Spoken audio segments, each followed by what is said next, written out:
All right, we're going to talk about current state initiatives specifically related to lessons that we learned. I know we're not doing an after-action report, but KDEM has done some changes in the way we do business after the wildfires last year, directly related to some lessons learned. We're going to talk about the State Emergency Operations Center support, EOC support teams, KDEM's role in the IMT, and the role of the regional coordinators. KDEM is staffing a field support liaison position in the state EOC whenever the EOC is activated. That person is responsible for monitoring county entries into Web EOC, responsible for entering SEOC events for the counties to read. We're trying to really expand the use of Web EOC. We realize that from the state, we haven't always fully utilized it. So we're trying to make that more valuable both for us and for the counties and everybody who's on Web EOC to know what the overall site picture around the state is, as well as in your own jurisdiction. The overall goal is to provide counties with better information. We're also going to be doing conference calls when we have our meetings in the state EOC. We're going to open up the conference line so counties and regional coordinators who are out in the field can listen in on that and correct any discrepancies either at the county or IMT or state EOC level so that we're all synced up afterwards and we can move forward. We've done that a few times in the past and it's been beneficial. We do that with the regional coordinators in the Wolf Creek exercises, and we did it last year during the Neodesha chemical plant explosion, and it was very effective. And again, the goal is to ensure a synchronized effort at all levels. As we're staffing that field liaison position, it's under the response actions or the response section during activation. Again, monitoring county entries, entering, I wonder why I put that in there twice. I just like that slide. It's a one-stop shop for counties and regional coordinators. It assists the counties in dealing with the ESF partners. If a county or a regional coordinator needs something from an ESF, that liaison, who is usually me, can kind of smooth that edge and make that connection work better. And they'll, of course, you'll still be able to interact with your ESF partners directly as needed. I mean, if the fire service, whoever is working the ESF4, whether it be the fire marshal, Forest Service, or a county fire chief, Jack worked it during the fires, calling you out, Jack. He appreciates that. He's smiling and giving big thumbs up for those of you on the phone. He isn't really. Then we also have initiated a Web EOC sign-in board.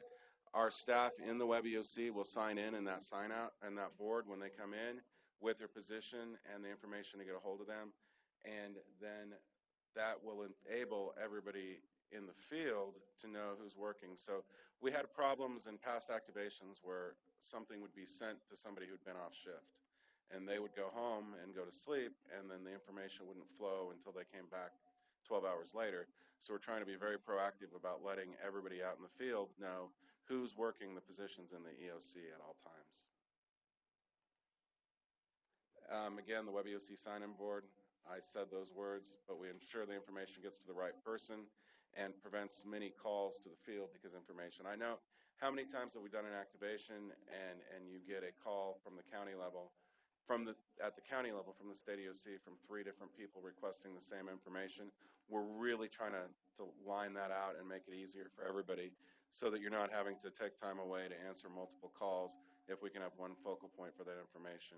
And that focal point is plans or logistics, whoever that information needs to go to. EOC Support Teams. EOC Support Teams was a concept developed after the Barber County fires, the Anderson Creek, and then the Greenwood County tornado in 2016. Angie Morgan, I credit her with this because she's my boss and she thought of it.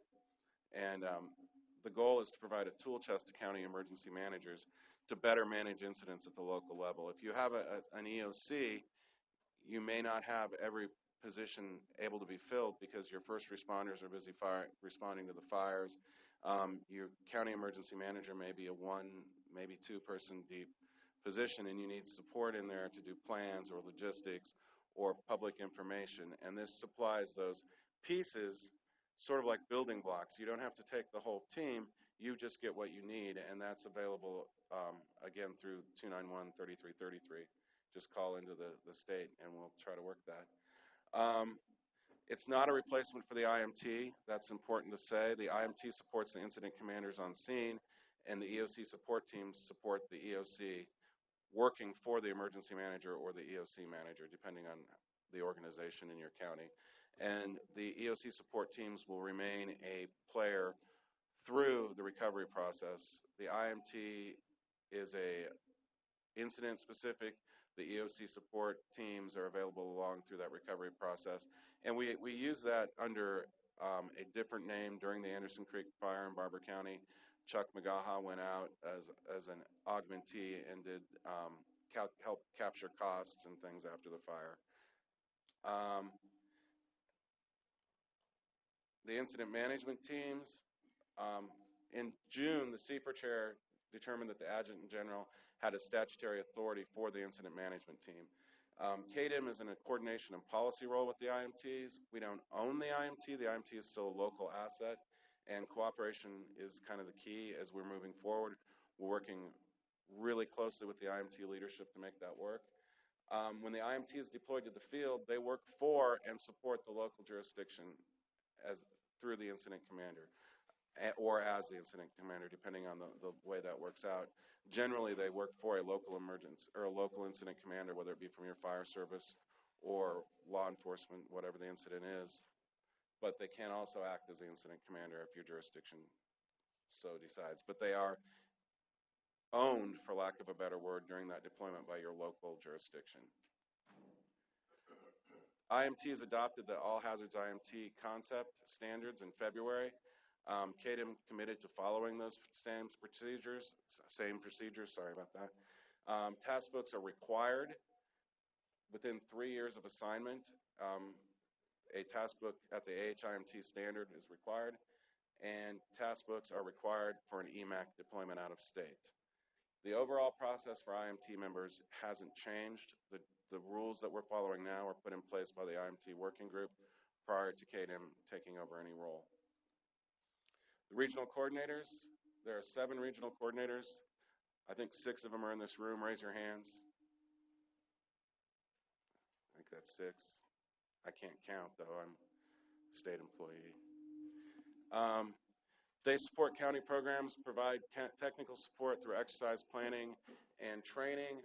They're the liaison to the county EOCs and the county emergency managers from KDEM, and they provide guidance to emergency managers and elected and appointed officials on the emergency manager program. When a disaster or emergency occurs, they're the liaison between the county and the state EOC. They're the liaison between the emergency manager and the IMT, and they provide technical assistance as technical experts. After the disaster, they're the key part of the recovery process and work with the public assistance personnel and county emergency managers through that process.